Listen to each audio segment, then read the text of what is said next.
All right, so today we're going to be doing a deep dive into something I think is on a lot of people's minds. Mm-hmm. And that is reaching those big financial goals. Yeah. Right? Whether it's a dream vacation or finally getting that down payment for a house. Sure. Or just feeling really secure about the future. Right. It all starts with saving. Yes. But saving smartly. Absolutely. And, it's not just about like pinching pennies, right? Mm. It's also about being smart with where you put your money. It is. So it can actually grow and work for you. Yeah, I think a lot of people actually get so focused on the saving part that they kind of forget about the other side of the equation, which is debt, especially high interest debt. Oh, interesting. Like credit cards? Yeah, that makes sense. I mean, think about it. What's the point of earning, say, like 1% on your savings? Right. If you're paying 17% on those cards. Oh, that's such a good point. Yeah. It's almost like you're working so hard to get ahead, but then you have this thing weighing you down. Exactly. It's like you're paying to stay stuck. Okay, I know. So really, I think step one before even thinking about serious savings is you've got to tackle that high interest debt. Get it out of the way. Yeah. It frees up so much more of your money to actually work towards your goals. Okay, so now let's say we've tackled that high interest debt. Right. We're ready to start Yes. building that solid financial foundation. Exactly.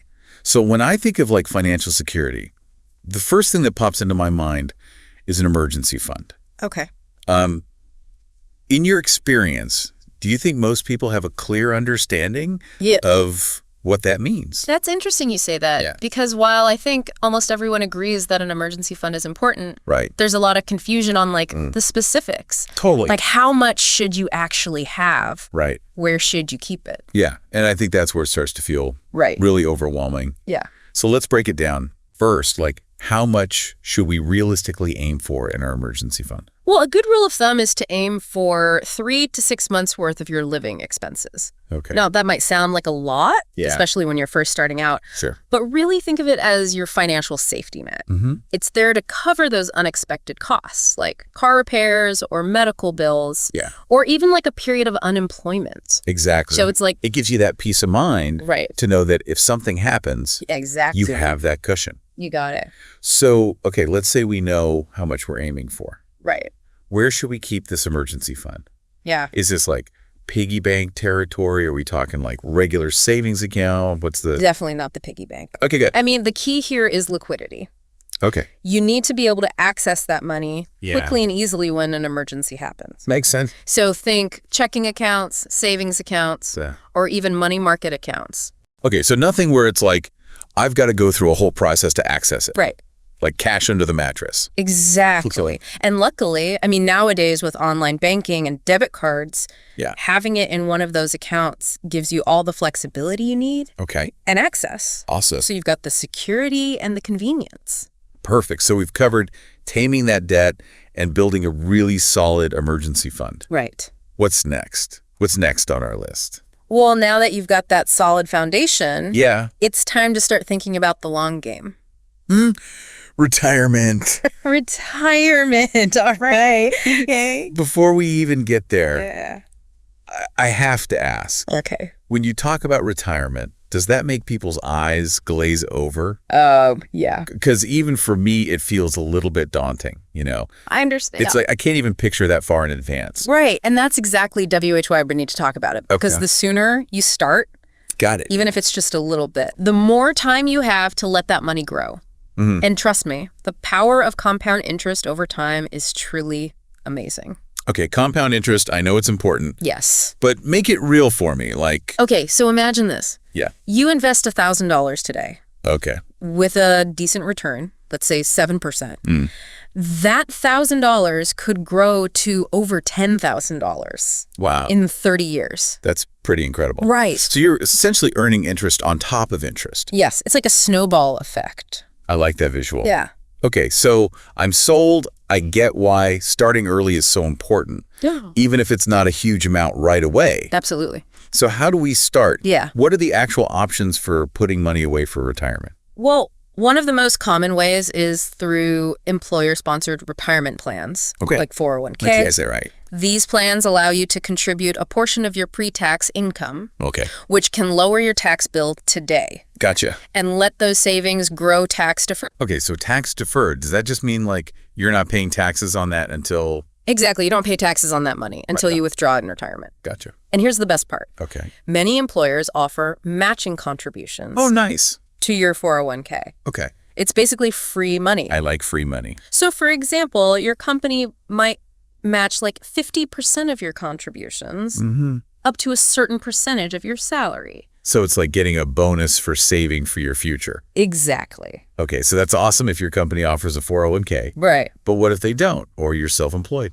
Absolutely. So that's where individual retirement accounts, or IRAs, come in. Okay. These are a great alternative. Right. And there are two main types, traditional IRAs and Roth IRAs. Okay, so what's the difference? So with a traditional IRA, your contributions may be tax deductible, meaning you lower your taxable income now, but you will pay taxes on that money when you withdraw it in retirement. So it's like delaying the tax a little bit? Exactly. Okay, and then a Roth IRA. With a Roth IRA, you contribute after-tax dollars. Okay. So you don't get the tax deduction up front. Gotcha. But your qualified withdrawals in retirement are completely tax-free. Oh, I see. So you're paying taxes now, but avoiding them later. Okay, interesting. Potentially when you might be in a higher tax bracket. Yeah, so that's something to consider. Right, it's a trade-off. So we've talked about emergency funds, we've talked about retirement. Right. Now there's another big one that I think is on a lot of people's minds. Yes. Saving for college, whether it's for yourself or for your kids or grandkids. Absolutely. Is it ever too early to start thinking about that? Never too early to start planning. Okay. And when it comes to college savings, 529 plans are often the go-to option. Okay. They offer some really great tax advantages, and the money can be used for a variety of qualified education expenses. Okay, so I've heard of 529 plans, but I have to admit, I'm not exactly sure how they work. Of course. Can you give us like a breakdown of that? Think of a 529 plan like a dedicated savings account for education. Got it. The money that you contribute can grow tax deferred. And when you use it for qualified expenses like tuition, room and board, even textbooks, those withdrawals are federal tax-free. Oh, wow. Okay. Yeah. So that's a pretty good deal. Right. Are there contribution limits? Yes, there are limits, but they do vary by state. Okay. And here's a really cool perk. All right. Thanks to the Secure Act, you can now use up to $10,000 per year from a 529 plan for K-12 tuition. Okay. And you can also use up to $10,000 lifetime to repay student loans. That's amazing. Yeah, so it really expands those potential uses for 529 plans. Okay, so let's get real for a second. We've talked about saving for emergencies. Right. We've talked about saving for retirement. Yes. We've talked about saving for college. It's a lot to juggle. What happens when you're trying to save for all these things at the same time? Yeah, you know, it's a common challenge. Right. And it's definitely okay to feel overwhelmed. But the key here is to really take a step back and create a plan. You know, start by listing out your financial goals, both short-term and long-term. Got it. Then you can prioritize them based on their importance and time frame. Makes sense. So, you know, for example, if retirement is decades away, but you're planning to buy a house in the next few years, you might focus more of your savings on that down payment goal. Okay, so it's like creating that roadmap. Exactly. To guide your decisions. You got it. Okay, so I want to switch gears a little bit and talk about something that I think sometimes gets overlooked. Okay. Which is like the psychology of saving. Oh, interesting. Because it's not just about the numbers and the spreadsheets, right? There's a mental and emotional component to it as well. Our mindset and habits play a huge role in our financial success. Yeah. So what do you think are some of those mental barriers that we put up? I think one of the biggest is fear. Yeah. Fear of investing. Fear of making the wrong decision. Fear of losing money. Yeah. And these fears can really paralyze us and prevent us from taking action. It's almost like the fear is scarier than what we're actually afraid of.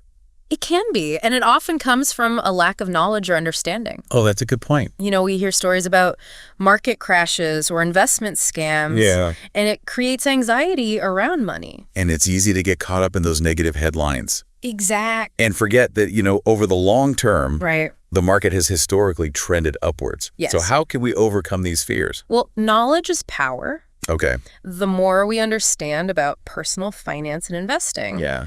the less intimidating it becomes. So, there are tons of resources available, books, podcasts, websites that can help you learn the basics. Yeah, that's a good point. Start building your financial literacy. I love that. So it's about empowering ourselves with information. Exactly. Like we can make informed choices. Yes. What are some other mental barriers that you see?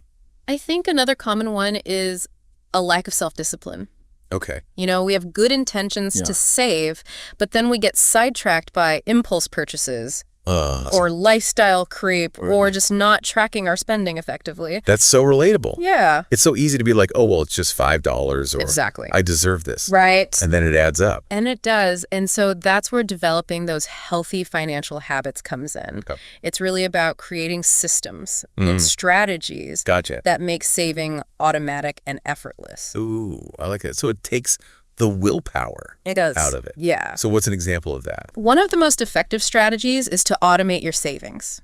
Oh, so set up automatic transfers from your checking account to your savings or investment accounts each month. Yeah. That way, you're paying yourself first. Oh, I love that. Before you even have a chance to spend the money. I like that a lot. Yeah. It's done. You don't even have to think about it. You don't even have to think about it. Perfect. Right. Okay, so we talked about automating savings. I know there's also yes, different budgeting styles and stuff like that. There are any recommendations? It really depends on your personality and your preferences. Okay. Some people thrive on detailed tracking and categorization, while others prefer a more simplified approach. Right. So it's about finding the thing that works for you. Exactly. Find a system that you can stick with consistently. Exactly. Yeah. What about tracking your spending? Is that something that you recommend? Absolutely. I think tracking your spending is essential for understanding where your money's going. Yeah. You might be surprised by how much you're spending on certain categories without even realizing it. Yeah. Sometimes you're like, wait, where did all my money go? Exactly. But luckily, there are so many great budgeting apps and tools out there these days. Totally. That make tracking your expenses super easy. Yeah. So it takes the guesswork out of it. It does. Okay, so we talked about automating savings, finding a budgeting style that works for you, tracking your spending. Are there other strategies for developing healthy financial habits? Well, another important one is setting realistic goals. Okay. It's great to be ambitious. Yeah. But if your goals are too far out of reach, it can lead to discouragement and frustration. Right. You almost want to set yourself up for those small wins. Exactly. To kind of keep you going. And remember to celebrate those milestones along the way, no matter how small. Yeah, good point. Acknowledge your progress. It can boost your motivation and keep you moving forward. Yeah, because it's easy to be like, oh, I haven't gotten there yet. Right. But you have to recognize how far you've come. Absolutely. I like that. Yeah. Okay, so I want to touch on something that can be a big hurdle for a lot of people. Okay. Which is debt. Yeah. I know we talked about tackling that high interest debt early on. Right. But what about other types of debt, like student loans, car loans? Any advice for managing those? Well, I think the first step is to really understand the terms of your loan. Okay. What are the interest rates? Are there any fees or penalties? Once you have a clear understanding of your obligations, then you can start exploring different repayment strategies. So it's like doing that due diligence first. Exactly. And then making the plan. Right. So what are some examples of repayment strategies? One popular strategy is the debt snowball method, where you focus on paying off your smallest debt first. Gotcha. Regardless of interest rate. Okay. While making minimum payments on other debts. Gotcha. Once that smallest debt is paid off, you take the money you were paying on that debt and apply it to your next smallest. Oh, okay. So you're creating that snowball effect. Interesting. What about the avalanche method? Debt avalanche. Yeah, how's that different? With the debt avalanche method, you prioritize paying off the debt with the highest interest rate first. Oh, okay. This can save you money on interest charges in the long run. So you're tackling the most expensive first. You got it. Okay, so now I know some people might be thinking what about consolidating my debt? Yeah. Is that ever a good idea? Debt consolidation can be a helpful tool. Okay. But it's important to proceed with caution. Gotcha. Essentially, you're combining multiple debts into a single loan, often with a lower interest rate. Okay. This can simplify your payments and potentially save you money. That sounds good, but what are the downsides? Well, it's important to make sure that new loan actually has a lower interest rate than your existing debts. So you're not shooting yourself in the foot. Right. Otherwise, you might end up paying more in interest over time. Gotcha. And just be wary of any fees associated with the consolidation process. Good point. So like always, read the fine print. Always read the fine print. Before you sign anything. Exactly. Okay, I want to talk about something Yeah. that can be a little bit of a sensitive subject, Okay. which is money and relationships. Oh, yes. Because whether it's with the spouse or a partner or family members Sure. or even friends, Yeah. money can sometimes be a source of conflict. Absolutely. Money's a deeply personal subject. Right. And everyone has their own values and beliefs and experiences around it. Yeah, and it's something that can kind of come up unexpectedly Right. and then blow up into a big fight And quote. if it's not handled well. Exactly. So, any advice for navigating these tricky money conversations with loved ones? Communication is key. Okay. Really. It's important to create that safe space Yeah. where you can discuss your goals, your concerns, your expectations without judgment. I like that. Yeah. Okay, so what are some actual strategies for communication? So active listening is crucial. Okay, You know, really try to understand your partner's perspective, Yeah. even if you don't agree with it. that's hard. It is, but use I statements to express your own feelings and needs Okay. and focus on finding solutions that work for both of you. So it's like you're finding that middle ground. You are. It's like a dance. Yes, I like that. Yeah. Okay, so now I know sometimes it can be helpful to have like a third party Right. who's neutral and involved in these conversations. Uh-huh. Is that ever a good idea, like a financial therapist or counselor? Absolutely, if you're finding it difficult to communicate effectively. Or if those financial disagreements are causing a lot of stress, seeking professional guidance can be incredibly helpful. Yeah, because sometimes you just need that outside perspective. Sometimes you do. Okay, so let's shift gears a little bit and talk about something Yeah, sure. that can be a big motivator for saving, Okay. and that is setting financial goals. Yes. We touched on this earlier, Right. but I want to dive in a little deeper. Okay. What are your tips for setting effective financial goals? Well, I think one of the most important things is to make sure they're SMART goals. Okay. Specific, measurable, achievable, relevant, and time-bound. Smart. I like that. Yeah. So it's not just like, I want to save more. Right. Like, I want to save this much by this time for this. Exactly. Okay, so that makes it more tangible. It does. So once you have those SMART goals in place, Right. how do you keep the momentum going? Well, break them down into smaller, manageable steps. Oh, okay. You know, this can make the process less daunting and help you stay motivated. So it's almost like you're giving yourself little checkpoints. Exactly. You're creating a roadmap. I love it. Yeah, With those milestones that you can celebrate. absolutely. I know we've talked about it a lot today. We have. But I think one thing I just want to emphasize Yeah. is that there's no one-size-fits-all approach Absolutely not. to personal finance. Personal. What works for one person might not work for another. Right. And that's okay. Yeah, and I think it's about finding what works for you. It is. And also being kind to yourself along the way. Absolutely. Because we all make mistakes. We do. And that's part of learning. It is. So it's a journey. It's a journey, not a destination. I like that. It's about that continuous learning, Yes. growth, adaptation. Exactly. We've covered so much today. We have. From taming that debt and building the emergency fund, Right. to planning for retirement, saving for college, overcoming mental barriers, Yes. developing healthy habits, So- managing debt effectively, Yeah. and even navigating money conversations in our relationships. Absolutely. And I think one of the themes that keeps coming up Yeah. is communication. Yes. You know, having open communication with ourselves, with the people in our lives, Right. and also not being afraid to ask for help. Yes. Absolutely. So before we wrap up this part of our deep dive, Okay. I want to circle back to something we touched on earlier, Sure. which is seeking guidance from a financial advisor. Okay. We talked briefly about financial therapists, Right. but what about like a traditional financial advisor? Yeah. When does it make sense to work with one? Well, a financial advisor can be really valuable for a number of reasons. Okay. They can help you create a comprehensive plan, provide investment advice, assist with tax planning, Okay. offer guidance on estate planning. So they're like a coach almost. They are. They're your financial coach, Okay, I like that. helping you navigate the complexities of the financial world. Yeah, because sometimes it can feel very complex It can. and can be reassuring to have that person Absolutely. in your corner. And they provide that objective perspective and accountability, Right. which is helpful if you're struggling to stay on track. Yeah, because it's easy to get off track. It is. I know some people might be thinking like, oh, this is only for wealthy people. Right. Is that true? Not at all. Okay. There are financial advisors who cater to a wide range of income levels and financial situations. So really, it's about finding someone Exactly. that understands your needs. And that you feel comfortable with. Right. And it's okay to shop around It is. until you find that good fit. Absolutely. And remember, you don't have to have everything figured out No. before you reach out. The earlier you start, the better. Good point. Yeah.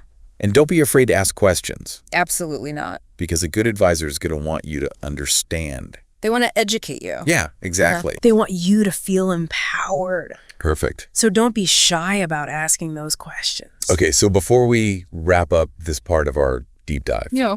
what is one piece of advice you would give to someone who's like, all right, I'm ready to master the art of saving? Start today. Okay. Don't wait for the perfect moment or until you have a certain amount saved. Right. Even a small amount invested consistently over time can make a significant difference. I love that. It's all about taking action. It is. So for our listeners out there, Yes. I challenge you this week to identify one area Okay. where you can either reduce your spending or boost your income. I love it. Maybe it's packing your lunch instead of eating out. Sure. Maybe it's negotiating a better rate on your car insurance. Right. Maybe it's exploring a side hustle that you're really passionate about. Yeah. And remember, Yes. every dollar that you save or earn Yes. is a dollar that can be invested in your future, That's right. bringing you closer to Absolutely. those financial dreams. Yes. Okay, and on that note, Okay. we'll leave you with this final thought. Okay. The journey to financial freedom is within your reach. It is. Believe in yourself. Take action. Yeah. Never stop learning. It's so important. Thank you so much for joining us on this part of our deep dive into saving for your future.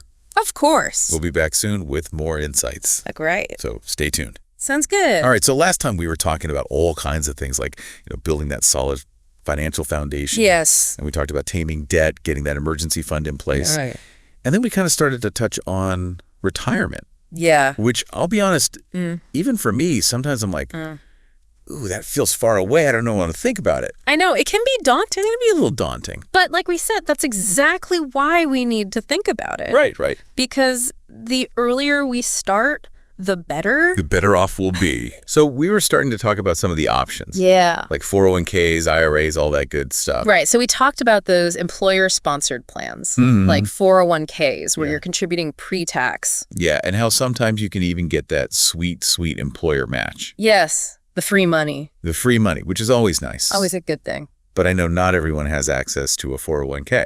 Right. So what if your employer doesn't offer one? Yeah. Or what if you're like self-employed? Exactly. Well, that's where those IRAs come in. Okay. IRAs. Yeah, we briefly touched on those. We did those individual retirement accounts. So remind me again, what are the main types? So you've got your traditional IRA, and then you've got your Roth IRA. Okay. And what's the difference between those two? So with the traditional IRA, your contributions may be tax deductible, meaning you could lower your taxable income now, Gotcha. but you will pay taxes on the money when you withdraw it in retirement. Okay. So it's like you're delaying the taxes a little. Exactly. Okay. What about Roth? So with the Roth, you're contributing after tax dollars, so you don't get that tax deduction up front. Okay. However, your qualified withdrawals in retirement are completely tax-free. Oh, so you're paying the taxes now, but then later on, You're avoiding them later. you're avoiding them. Potentially when you might be in a higher tax bracket. I see. So it's like a trade-off. It is. It's a trade-off. Okay. So we've got our emergency fund. We're thinking about retirement. Right. Now, there's another big one Yes. that I think a lot of people, especially parents, are thinking about, Absolutely. which is saving for college. It's a big one. It's a big one, and it's getting bigger all the time. It is. So is it ever too early to start thinking about saving for college? Never too early to start planning. Okay. Good to know. Yeah. And when it comes to college savings, 529 plans. 529 plans. Okay. They're often the go-to option. Okay. So I've heard that term thrown around, 529 plans. Yeah. But I'm not really sure what they are. Can you give me like the rundown? Think of a 529 plan like a dedicated savings account. Okay. Just for education. Gotcha. The money that you contribute, it grows tax deferred. And when you use it for those qualified expenses, like tuition, room and board, even textbooks, those withdrawals are federal tax-free. So it's kind of like a really good deal. It's a really good deal. Are there any contribution limits on those? Yes, there are limits. They vary by state. Okay. But here's a cool perk. Okay, I like perks. Thanks to the Secure Act, you can now use up to $10,000 per year. Wow. From a 529 plan for K-12 tuition. Oh, okay. And you can also use up to $10,000 lifetime to repay student loans. That's amazing. Yeah, so it really expands those potential uses. Okay, so it's not just for college anymore. Right. It can help with those earlier educational expenses too. Exactly. Okay, so we've talked about saving for emergencies. We've talked about retirement. Right. We've talked about saving for college. Yeah. It's a lot to juggle. It is. It's a lot. So what happens when you're trying to save for multiple things at the same time? Right. It's a common challenge. Yeah. And it's okay to feel overwhelmed, but the key here is to take a step back Okay. and create a plan. Right. So how do we do that? So start by listing out your financial goals, Okay. both short-term and long-term. Short-term, long-term. Got it. Then prioritize them based on their importance and time frame. Okay, that makes sense. So for example, Yeah. if retirement is decades away, but you're planning to buy a house in the next few years, Okay. you might focus more of your savings on that down payment goal for now. Okay, so it's almost like we're creating that financial roadmap Exactly. to guide our decisions. You got it. I like that a lot. Yeah. So, we've been talking a lot about the practical side of saving, but I want to shift gears a little bit Okay. and talk about something that I think sometimes gets overlooked, Right. which is like the psychology of saving, Oh, interesting. because it's not just about the numbers, right? It's not. It's about our mindset. Absolutely. It's about our emotions. Mindset and habits play a huge role Totally. in our financial success. So in your experience, what are some of the biggest mental barriers You know, that people put up? I think one of the biggest is fear. Fear. Okay. Fear of investing, Yeah. fear of making the wrong decisions, fear of losing money. Yeah. And those fears can really paralyze us and prevent us from taking action. So it's like the fear itself The fear itself. is almost scarier than the thing we're actually afraid of. Exactly. And it often comes from a lack of knowledge Okay. or understanding. Right. We hear those stories Yeah. about market crashes, investment scams, and it creates anxiety around money. I think also sometimes it can be easy to Yeah. focus on Yeah. the negative headlines Right. and forget that, over the long term, Right. historically, the market has trended upwards. So how do we get over those fears then? Well, I think knowledge is power. Okay. The more we understand about personal finance and investing, Yeah.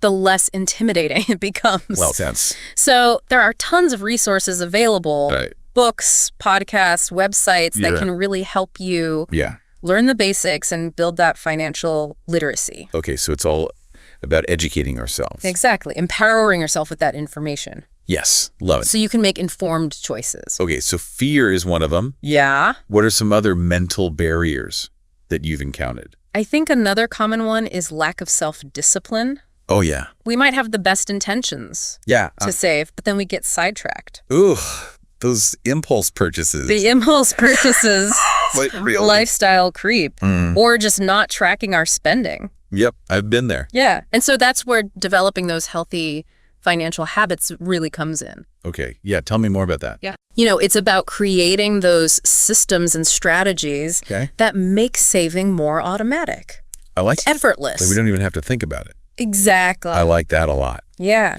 Can you give me an example? So one of the most effective strategies is to automate your savings. Okay. We kind of touched on that before, We did. but tell me more. Set up those automatic transfers from your checking to your savings or your investment accounts each month. So it's just done. It's done. You don't have to think about it. You don't even have to think about it. I love that. Right. It's like you're paying yourself first Oh, yeah. Pay yourself for. before you have that chance to spend that money. I like that a lot. Yeah. Okay. So we've talked about automating those savings. Right. I know a lot of people also talk about, different budgeting methods, They do. envelope system, all that good stuff. Right. Do you have any recommendations? It really depends on your personality and your preferences. Some people thrive on that detailed tracking categorization, while others prefer a more simplified approach. Okay, so find what works for you. Find what works for you, exactly. Don't try to force yourself into something. Right, that doesn't feel natural. What about tracking spending? Is that something that you recommend? Absolutely. Okay. I think tracking your spending is essential for understanding where your money is going. Yeah. Because you might be surprised Totally. by how much you're spending on certain categories. And now there are so many apps that make that so easy. There are. They really do. So no excuses. Exactly. Okay, so automating savings, finding a budgeting style that works, tracking your spending. What are some other strategies for developing healthy financial habits? Another important one is setting realistic goals. Okay, so it's not just about like, I want to be a millionaire tomorrow. Right. It's about... It's great to be ambitious. Yeah. But if those goals are too far out of reach, Right. it can lead to discouragement. Right. And frustration. So it's about setting ourselves up for success. Exactly. With those smaller goals along the way. And remember to celebrate those milestones. I love that. No matter how small. Good point. You know, acknowledging your progress can really boost your motivation. And it's so easy to get caught up in like, oh, I'm not there yet. Right. But you have to look back and be like, look how far I've come. Absolutely. Okay, so we talked about like those big picture things. Yeah. But I want to talk about something specific. Okay. That can be a hurdle for a lot of people. Sure. Which is debt. Yeah. I know we talked about tackling high interest debt early on. Right. But what about like student loans, car loans, things like that? Right. Any advice for managing those effectively? Well, I think the first step is to really understand the terms of your loans. All right. What are the interest rates? Are there any fees or penalties? Gotcha. Once you have that clear understanding of your obligations, then you can start exploring different repayment strategies. So do your homework first. Exactly. And then make the plan. Right.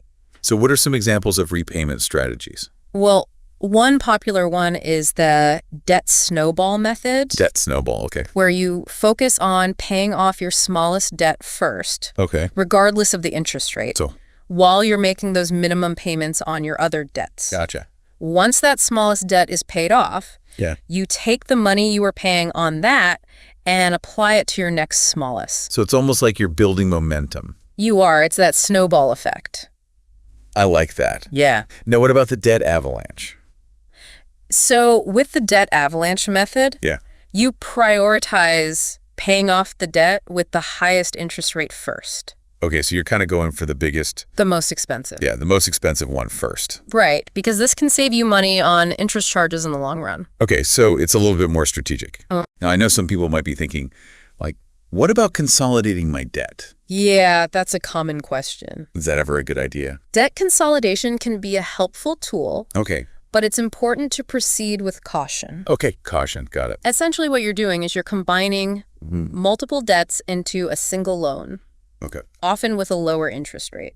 So that sounds good. It can be. But what's the catch? Well, you've got to make sure that that new loan actually has a lower interest rate. Oh, okay, that makes sense. Than your existing debt. So you're not just kind of like kicking the can down the road. Exactly. Otherwise, you might end up paying more in interest over time. Okay. And be wary of any fees associated with the consolidation process. Okay, so again, read the fine print. Always, always read the fine print. Before you sign anything. Before you sign on that dotted line. Okay, I want to talk about something. Sure. That I think can be a little bit of a sensitive topic, which is money and relationships. Oh, yes. Because whether it's with a significant other or a partner or family or even friends. Money can be tricky. It can be really tricky and it can be a source of conflict. Absolutely. And I think what's hard about it is sometimes those conversations come up out of nowhere. They do. And they can escalate quickly. They can escalate so quickly. And if you don't handle it well, it can turn into this big fight. Absolutely. It can damage relationships.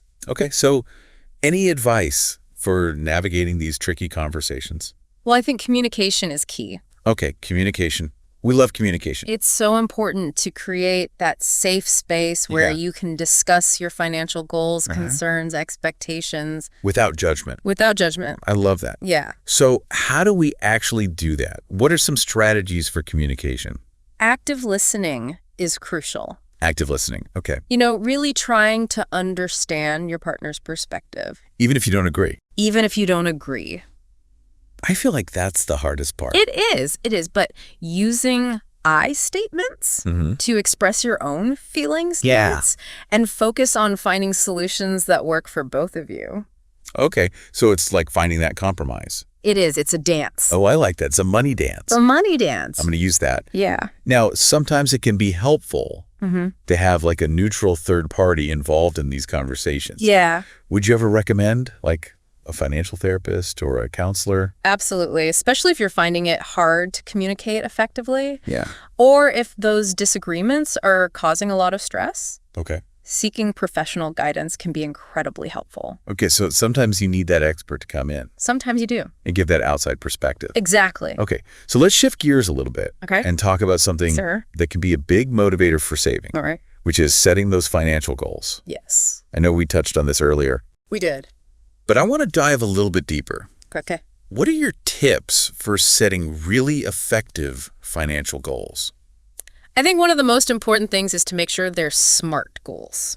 Okay, SMART goals, tell me more. Specific, measurable, achievable, relevant, and time-bound. SMART, I like it. Yeah. So it's not just like, I want to save more money. Right. It's got to be more specific. Yeah, it's, I want to save this much by this time for this. Exactly. Okay, so it's really clear Yeah. what you're working towards. And tangible. Okay, so once you have those goals, Yeah. how do you actually like keep the momentum going? I think a good way is to break them down into smaller steps. Oh, fun. Manageable steps. Yeah. This can make it less daunting Okay. and help you stay motivated. So it's like those little checkpoints along the way. Exactly. You're creating a roadmap I like that. with those milestones that you can celebrate. Yes, and that could help you stay on track. It can. I know we've covered a lot of different things. We have. But I think one thing that's important to emphasize Yeah. is that there is no one-size-fits-all approach Absolutely not. to personal finance. It's personal. It's personal. What works for one person might not work for another. And that's okay. It is okay. And I think sometimes we forget that. We do. We get caught up in comparing ourselves. Yeah. So, find what works for you. Exactly. Be kind to yourself along the way. Yes. We all make mistakes. We do. It's part of the learning process. It's all part of the journey. So it really is a journey. It is. It's not a destination. It's not about like, oh, I hit this number and then I'm done. Right. It's a continuous process. It's continuous learning and growth and adaptation. I love, okay, so we've covered so much today. We have. From taming debt to building that emergency fund, Right. planning for retirement, saving for college. We even talked about like overcoming those mental barriers. Yes. Developing healthy habits. Yes. Managing debt effectively. And even navigating money conversations in our relationship. Absolutely. And I think one of the things that keeps coming up over and over Yes. is communication.